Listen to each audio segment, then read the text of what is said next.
This piece of graffiti, in which you can see Rob Ford has become one with his alleged crack pipe, appeared near a City Hall parking garage shortly after the Toronto Star, an American gossip website, Gawker, broke the story about Ford's supposed crack smoking and commiserating with Toronto drug dealers. The artist behind this piece is known only as Spud. You can see his note there beneath the handle of the crack pipe if you look closely, where it says, "Spud does not condone the use of crack." Spud is kind of like the Michelangelo of the Rob Ford graffiti movement. His work is arguably the most well-known and often the most graphic. I think the idea here is that Ford uses his power for destruction. One of the most entertaining things about his term so far has been his war on graffiti.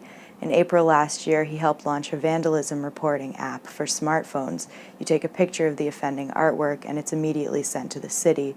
And earlier this month, he announced that he is obsessed with ridding the city of street art.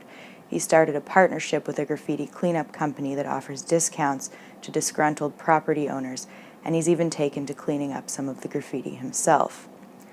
This is Spud again. This piece is called Ford Blubber. It's not, as far as I know, a Walt Whitman reference to being large and containing multitudes. Spud, a guy who only takes interviews in wrestler masks, does not like Ford. This is what he told the Grid in a Parkdale basement last year.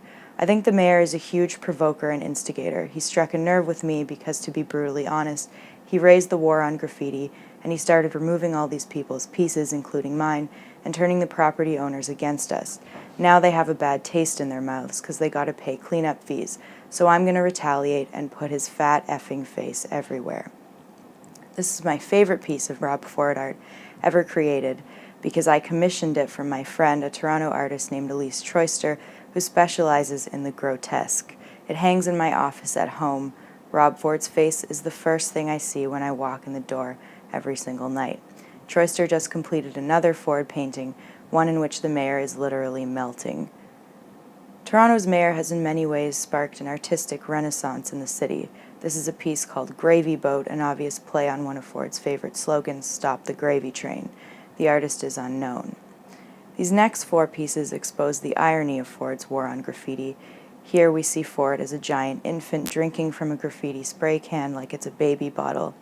In this next one, by Aaron Hill, we see Ford asking to be removed because he is, of course, a piece of graffiti, and at least in the artist's view, a really crappy mayor.